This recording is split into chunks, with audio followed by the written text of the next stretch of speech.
Baik, Assalamualaikum warahmatullahi wabarakatuh. Sebelum memulai presentasi, perkenalkan nama saya Rafa Dr. Fandi.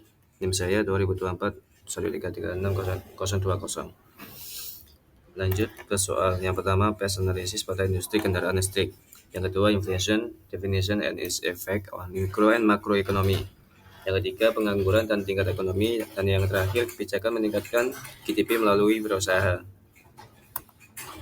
Dan tujuan ini untuk menganalisis faktor eksternal industri kendaraan listrik menggunakan pendekatan PES, kemudian menjelaskan dampak inflasi terhadap perekonomian, mengkaji hubungan antara pengangguran dan tingkat ekonomi, serta membahas kebijakan yang dapat meningkatkan GDP melalui pertumbuhan wirausaha.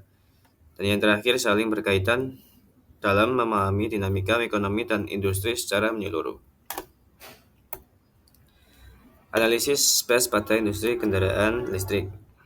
Yang pertama ada political, ekonomi, sosial, dan yang terakhir teknologi.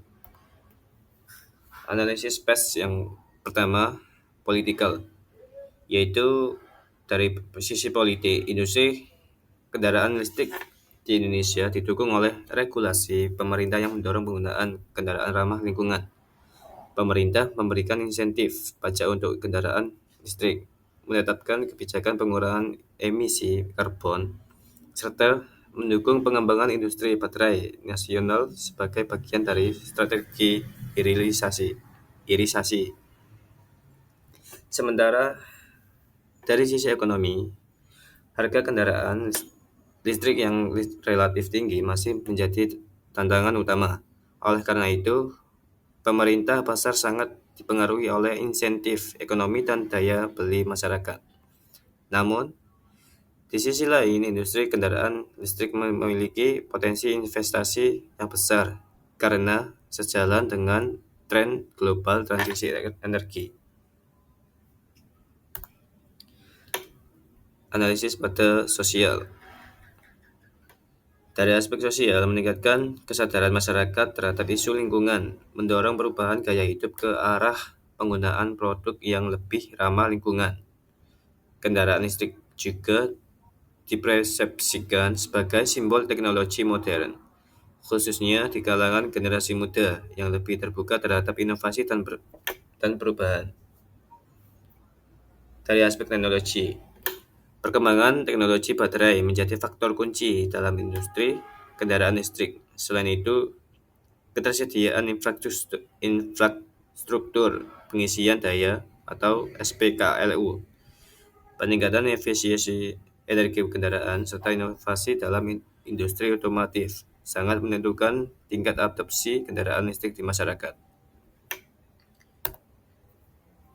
Definisi inflasi. Apa itu inflasi? Merupakan kondisi kenaikan harga barang dan jasa secara umum yang terjadi secara berkelanjutan.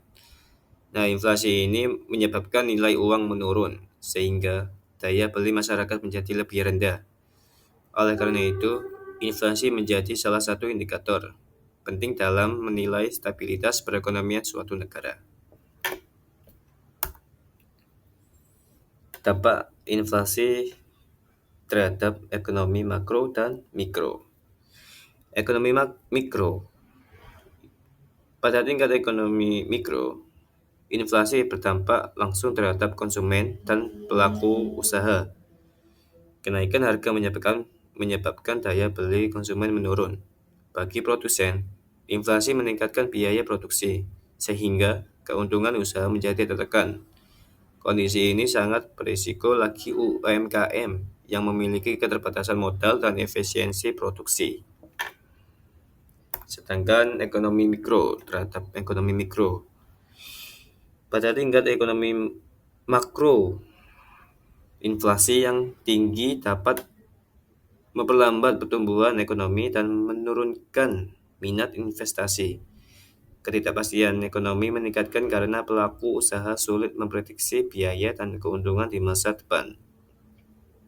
Oleh sebab itu, diperlukan kebijakan pengendalian inflasi untuk menjaga stabilitas ekonomi nasional. Selanjutnya soal yang nomor 2. Nomor 3, pengangguran, tingkat ekonomi dan tingkat ekonomi pengangguran. Pengangguran yaitu kondisi di mana tenaga kerja tidak terserap dalam kegiatan produksi. Tingkat pengangguran sering digunakan sebagai indikator kondisi ekonomi suatu daerah atau negara. Tingginya pengangguran menunjukkan bahwa pertumbuhan industri dan penciptaan lapangan kerja belum optimal. Dampak pengangguran. Dampak pengangguran ini sangat luas, antara lain menurunnya pendapatan masyarakat dan melemahnya daya beli. Kondisi ini menyebabkan pertumbuhan ekonomi terhambat. Selain itu, pengangguran juga berpotensi meningkatkan masalah sosial seperti kemiskinan dan ketimpangan ekonomi. Selanjutnya, kebijakan meningkat GDP. GDP atau produk domestik bruto yaitu merupakan nilai total produksi barang dan jasa dalam suatu negara. Wirausaha memiliki peran penting dalam meningkatkan GDP karena mampu menciptakan lapangan kerja, menghasilkan nilai tambah, serta mendorong inovasi ekonomi yang berkelanjutan.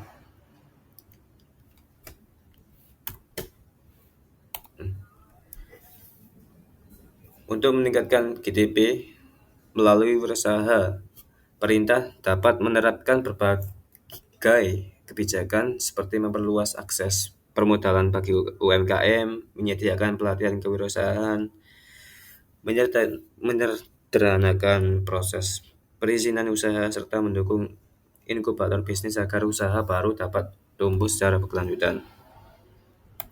Nah, dampak kebijakan terhadap GDP. Dengan kebijakan yang tepat, jumlah wirausaha akan meningkatkan sehingga lapangan kerja bertambah dan pengangguran berkurang.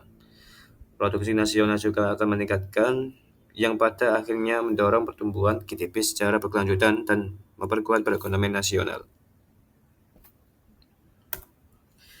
Nah, dari kesimpulan tersebut, analisis PES membantu memahami kondisi eksternal industri kendaraan listrik. Inflasi memiliki dampak signifikan terhadap ekonomi mikro dan makro, dan tingkat pengangguran mencerminkan kondisi ekonomi suatu wilayah. Pertumbuhan wirausaha menjadi salah satu kunci utama dalam meningkatkan GDP dan kesejahteraan ekonomi.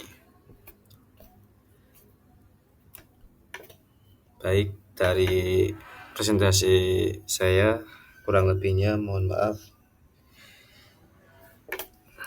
Assalamualaikum warahmatullahi wabarakatuh.